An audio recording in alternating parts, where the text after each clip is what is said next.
या देवी सर्वभूतेषु मां शैलपुत्री रूपेण संस्थिता नमस्तस्ये नमस्तस्ये नमस्तस्ये नमो नमः। जय माता दी। माँ शैलपुत्री अपनी कृपा दृष्टि हम सभी पर सदैव बनाए रखे। हिमालय की कन्या और भगवान शिव की अर्धांगिनी माता शैलपुत्री नवरात्रि के प्रथम दिवस की अधिष्ठात्री देवी हैं। इनकी उपासना से साधक को स्थिरता, शुद्धता और आध्यात्मिक उन्नति का वरदान प्राप्त होता है। माँ शैलपुत्री के मस्तक पर सुशोभित चंद्रमा, हाथों में त्रिशूल और कमल का तेजस्वी स्वरूप भक्तों को अचल विश्वास और शक्ति प्रदान करता है। वे वृषभ अर्थात बैल की सवारी करती हैं। प्रिय श्रोताओं, आज हम माँ शैलपुत्री की दिव्य कथा का श्रवण करेंगे। कथा पूर्ण होने के पश्चात इस वीडियो को लाइक करें और कमेंट बॉक्स में जय माता दी अवश्य लिखें। सर्वशक्ति की अधिष्ठात्री नवरात्रि के प्रथम दिन पूजित देवी माँ शैलपुत्री का जन्म एक विशेष उद्देश्य से हुआ था। जब देवी सती ने अपने शरीर का त्याग किया, तब वे अगले जन्म में राजा हिमालय के घर पुत्री के रूप में अवतरित हुईं। इसी कारण उन्हें शैल अर्थात पर्वत की पुत्री कहा जाता है। प्राचीन काल में हिमालय राज अपनी पवित्रता और निष्ठा के लिए प्रसिद्ध थे। वे भगवान शिव के अनन्य भक्त थे और सदैव उनके चरणों में लीन रहते थे। एक दिन जब वे गहन ध्यान में लीन थे, नारद मुनि वहां आए और बोले, हे राजन, तुम्हारे घर स्वयं आदि शक्ति प्रकट होंगी। वे न केवल इस धरा को दिव्यता से आलोकित करेंगी, बल्कि तुम्हारे कुल का गौरव भी बढ़ाएंगी। ये सुनकर राजा हिमालय और उनकी रानी ने देवी भगवती की घोर तपस्या आरंभ की। उनकी भक्ति और श्रद्धा से प्रसन्न होकर माँ भगवती ने आशीर्वाद दिया कि वे स्वयं उनकी पुत्री के रूप में जन्म लेंगी। कुछ समय पश्चात रानी को एक दिव्य कन्या की प्राप्ति हुई, जो तेजस्विता और अलौकिक आभा से युक्त थी। शैलपुत्री के रूप में जन्म लेने के बाद देवी का बाल्यकाल अद्भुत और अनुपम रहा। उनके जन्म से ही परिवार और राज्य में सुख समृद्धि का वास होने लगा। बाल्यावस्था में ही उनके असाधारण गुण और दिव्य शक्तियां प्रकट होने लगीं। प्रकृति से गहरा जुड़ाव, पर्वतों की गुफाओं में ध्यान, नदियों के जल में कमल समान क्रीड़ा और जीव जंतुओं के प्रति स्नेह उनके स्वभाव में सहज था। उनकी उपस्थिति मात्र से वातावरण पवित्र और शांत हो उठता। राजा हिमालय को ये आभास होने लगा कि उनकी पुत्री कोई साधारण कन्या नहीं, बल्कि स्वयं भगवती का अवतार है। उन्होंने नारद मुनि से इस रहस्य के विषय में पूछा। तब नारद मुनि बोले, हे राजन, ये वही देवी हैं जो पूर्व जन्म में दक्ष प्रजापति की पुत्री सती थीं, जिन्होंने अपने पति महादेव का अपमान सहन न करते हुए योगाग्नि में देह त्यागी थी। अब वही देवी तुम्हारे घर जन्म लेकर अपने सती धर्म की पुनः स्थापना करेंगी। ये सुनकर राजा हिमालय गर्व से भर उठे और उन्होंने अपनी पुत्री को हर प्रकार की शिक्षा देने का संकल्प लिया। जब देवी युवावस्था को प्राप्त हुईं, उनका स्वरूप और भी दिव्य प्रतीत होने लगा। वे वृषभ पर सवार रहती, हाथों में त्रिशूल और मस्तक पर अर्धचंद्र की शोभा धारण करतीं। उनका ये अलौकिक रूप संपूर्ण सृष्टि के लिए संदेश था कि वे स्थिरता, साहस और भक्ति की प्रतिमूर्ति हैं। शैलपुत्री रूप में जन्म लेने के बाद देवी का जीवन एक नई दिशा की ओर अग्रसर हुआ। अब उन्हें पुनः भगवान शिव से विवाह करना था। इसके लिए उन्होंने कठोर तपस्या का संकल्प लिया। यही तपस्या आगे चलकर महादेव से उनके पुनर्मिलन का कारण बनी। माँ शैलपुत्री की आराधना करने से साधक को स्थिरता, आत्मविश्वास और अखंड भक्ति का आशीर्वाद प्राप्त होता है। जो भी भक्त सच्चे मन से माँ की पूजा करता है, उसके जीवन में सुख, शांति और समृद्धि का वास होता है। माँ शैलपुत्री का जन्म एक विशेष उद्देश्य से हुआ था। वे अपने पूर्व जन्म में माता सती थीं, जो भगवान शिव की अर्धांगिनी थीं। किंतु पिता दक्ष प्रजापति द्वारा भगवान शिव का अपमान किए जाने से आहत होकर माता सती ने योगाग्नि में अपने प्राण त्याग दिए। इसके बाद वे अगले जन्म में राजा हिमालय के घर पुत्री रूप में अवतरित हुईं और शैलपुत्री के नाम से विख्यात हुईं। माता सती का जन्म ब्रह्मा जी के पुत्र दक्ष प्रजापति के घर हुआ था। बचपन से ही वे भगवान शिव की आराधना में लीन रहती थीं। कठिन तपस्या के पश्चात भगवान शिव ने उन्हें अपनी अर्धांगिनी के रूप में स्वीकार किया, किंतु दक्ष प्रजापति शिवजी को योग्य वर नहीं मानते थे। एक बार दक्ष प्रजापति ने एक भव्य यज्ञ का आयोजन किया, जिसमें सभी देवताओं और ऋषियों को आमंत्रित किया गया, परंतु भगवान शिव और देवी सती को निमंत्रण नहीं भेजा गया। जब माता सती को इस बात का पता चला तो वे अपने पिता के घर जाने के लिए अत्यंत उत्सुक हुईं, लेकिन भगवान शिव ने उन्हें समझाया कि बिना निमंत्रण वहां जाना उचित नहीं होगा। लेकिन माता सती अपने मायके जाने के लिए अडिग रहीं। यज्ञ स्थल पर पहुंचने के बाद उन्होंने देखा कि वहां भगवान शिव का अपमान किया जा रहा है। दक्ष प्रजापति ने अपशब्द कहे और शिवजी को अयोग्य कहा। ये दृश्य देखकर माता सती सहन नहीं कर पाईं। क्रोधित होकर उन्होंने अपने पिता से कहा, जिस शिव को समस्त ब्रह्मांड पूजता है, उनके लिए अपशब्द कहकर आपने घोर अनर्थ किया है। अब मैं इस शरीर में एक क्षण भी नहीं रहूंगी। इतना कहकर माता सती ने योगाग्नि द्वारा अपना देह त्याग दिया। भगवान शिव जब ये सब जान पाए तो वे अत्यंत क्रोधित हुए।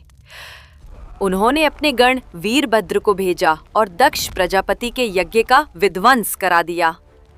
माता सती के देह त्याग के बाद भगवान शिव ने उनका मृत शरीर उठाया और संपूर्ण ब्रह्मांड में तांडव करने लगे। ये देखकर सभी देवता भयभीत हो गए। तब भगवान विष्णु ने सुदर्शन चक्र से देवी सती के शरीर को खंड खंड कर दिया। उनके अंग विभिन्न स्थानों पर गिरे और वही स्थान शक्तिपीठ कहलाए। अब माता सती को अपने शिव से पुनर्मिलन के लिए एक और जन्म लेना था। इसी उद्देश्य से वे इस बार राजा हिमालय के घर पुत्री रूप में अवतरित हुईं और शैलपुत्री के नाम से विख्यात हुईं। राजा हिमालय को पहले ही नारद मुनि ने भविष्यवाणी कर दी थी कि उनकी पुत्री कोई साधारण कन्या नहीं होगी, बल्कि स्वयं आदिशक्ति का अवतार होगी। कुछ समय बाद जब हिमालय की रानी ने एक तेजस्वी कन्या को जन्म दिया तो संपूर्ण प्रकृति हर्षित हो उठी। इस बार देवी ने निश्चय किया कि वे भगवान शिव को पुनः प्राप्त करने के लिए कठोर तपस्या करेंगी। जैसे जैसे शैलपुत्री बड़ी हुईं, उनके भीतर दिव्यता झलकने लगी। उन्हें अपने पूर्व जन्म की स्मृतियां जागृत हुईं और उन्होंने संकल्प लिया कि वे शिव को पुनः पति रूप में प्राप्त करेंगी। इसी उद्देश्य से उन्होंने गहन तपस्या का मार्ग चुना। वे पर्वतों की गुफाओं में जाकर ध्यान लगाने लगी। कठोर ब्रह्मचर्य का पालन करते हुए उन्होंने अपना संपूर्ण जीवन शिव आराधना को समर्पित कर दिया। प्रारंभिक वर्षों तक वे केवल फल और फूलों पर जीवित रहीं। उसके बाद केवल पत्तों का सेवन कर जीवन यापन करने लगी, जिसके कारण उन्हें अपर्णा कहा गया। अंततः उन्होंने निर्जल और निराहार रहकर घोर तपस्या की। मां शैलपुत्री की तपस्या से समस्त देवगण चकित थे।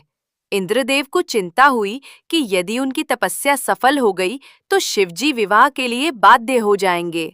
इस भय से उन्होंने कामदेव को भेजा ताकि उनकी तपस्या भंग की जा सके। कामदेव ने मोहिनी बाणों का प्रयोग किया, परंतु देवी अपनी साधना में अडिग रहीं।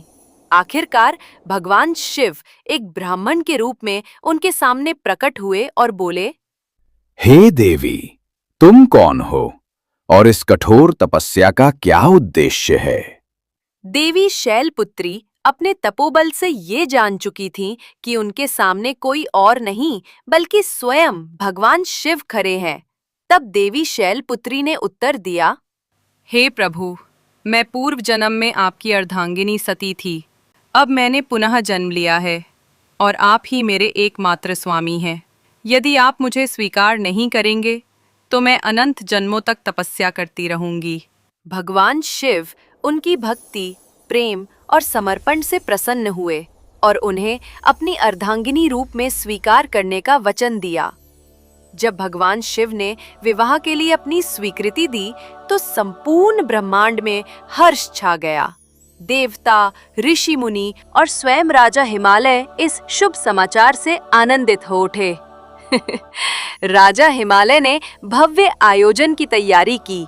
समस्त देवताओं ने इस पावन विवाह के लिए मंगल गान किया और अंततः भगवान शिव तथा माता शैलपुत्री का विवाह विधि पूर्वक संपन्न हुआ। माँ शैलपुत्री की भगवान शिव को पुनः प्राप्त करने की ये कथा हमें सिखाती है कि सच्ची निष्ठा और समर्पण से असंभव भी संभव हो जाता है। धैर्य और दृढ़ संकल्प के बिना जीवन में कोई भी लक्ष्य प्राप्त नहीं किया जा सकता। भगवान शिव स्वयं कहते हैं कि जो भक्ति और प्रेम में अडिग रहता है उसे वे अवश्य स्वीकार करते हैं। माँ शैलपुत्री वृषभ की सवारी करती हैं और उनके वाहन नंदी बैल का उनके स्वरूप में विशेष महत्व है। देवी शैलपुत्री जो हिमालय राज की पुत्री हैं, उनके साथ नंदी का संबंध केवल वाहन का नहीं बल्कि भक्त और आराध्य का है। ये कथा हमें बताती है कि किस प्रकार एक साधारण बैल भगवान शिव का परम भक्त बना और माँ शैलपुत्री के साथ जुड़ा। नंदी के पूर्व जन्म की कथा भी अत्यंत रोचक है। प्राचीन काल में ऋषि शिलाद ने संतान प्राप्ति के लिए घोर तपस्या की। उन्होंने भगवान शिव से प्रार्थना की कि उन्हें ऐसा पुत्र प्राप्त हो जो अमर और अत्यंत तेजस्वी हो। भगवान शिव उनकी तपस्या से प्रसन्न हुए और उन्हें एक पुत्र प्रदान किया जो वास्तव में शिवजी का ही अंश था। इस बालक का नाम नंदी रखा गया। वह जन्म से ही तेजस्वी और बलशाली था। बचपन से ही नंदी को भगवान शिव के प्रति अगाध भक्ति थी और जैसे जैसे वह बड़े हुए उनकी भक्ति और भी प्रगाढ़ होती गई। जब नंदी युवा हुए तो उन्हें ज्ञात हुआ कि उनका जीवन केवल सांसारिक कार्यों के लिए नहीं बल्कि भगवान शिव की सेवा के लिए समर्पित होना चाहिए। इस उद्देश्य से वे कैलाश पर्वत की ओर प्रस्थान कर गए और भगवान शिव को प्रसन्न करने के लिए घोर तपस्या करने लगे। उन्होंने कठोर व्रत का पालन किया और केवल वायु तथा जल पर रहकर भगवान शिव का ध्यान किया। उनकी भक्ति से प्रसन्न होकर स्वयं भगवान शिव प्रकट हुए और बोले, वत्स, मैं तुम्हारी भक्ति से अत्यंत प्रसन्न हूँ। मांगो जो तुम्हें चाहिए। नंदी ने उत्तर दिया, हे प्रभु, मेरा एकमात्र लक्ष्य आपकी सेवा करना है। मुझे आपके चरणों में स्थान दीजिए। तब भगवान शिव ने प्रसन्न होकर उसे अपना प्रिय अंग और वाहन बनने का वरदान दिया। इधर जब माता सती ने योगाग्नि में आत्मत्याग किया और पुनः शैलपुत्री रूप में जन्म लिया, तब भगवान शिव ने नंदी को आदेश दिया कि वह उनकी साधना में सहायता करे। जब देवी शैलपुत्री कठिन तपस्या कर रही थी, तब नंदी उनकी रक्षा के लिए सदैव उपस्थित रहते थे।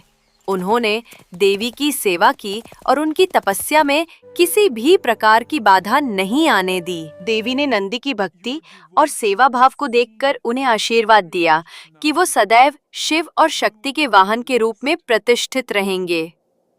एक समय की बात है जब एक असुर ने देवी शैलपुत्री की तपस्या भंग करने का प्रयास किया।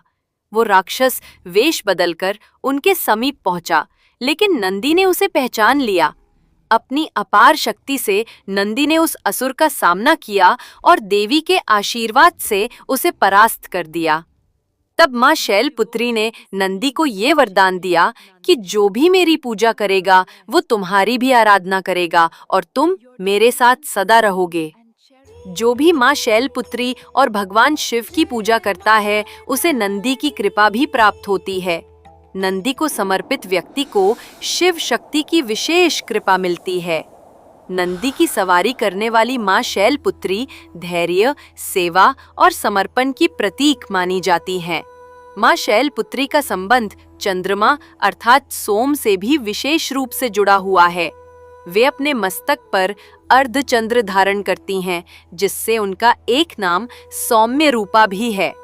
लेकिन क्या आप जानते हैं कि चंद्रदेव को ये सौभाग्य कैसे प्राप्त हुआ कि वे माता के मस्तक पर विराजमान रहे?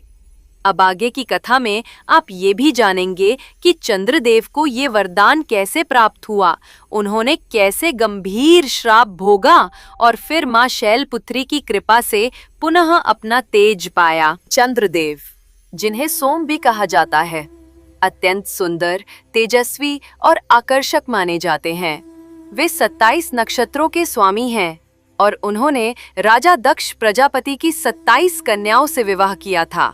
लेकिन उन्होंने विशेष रूप से रोहिणी नामक पत्नी को ही सबसे अधिक प्रेम दिया, जिससे बाकी 26 पत्नियां उपेक्षित महसूस करने लगीं।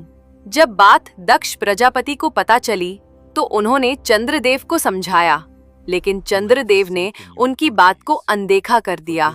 इससे क्रोधित होकर राजा दक्ष ने उन्हें श्राप दे दिया कि वे क्षय होंगे, अर्थात धीरे धीरे लुप्त हो जाएंगे।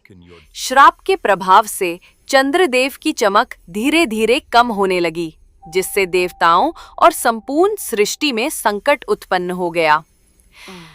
चंद्रदेव अत्यंत व्याकुल हुए और सभी देवताओं से सहायता मांगी, लेकिन कोई समाधान नहीं मिला।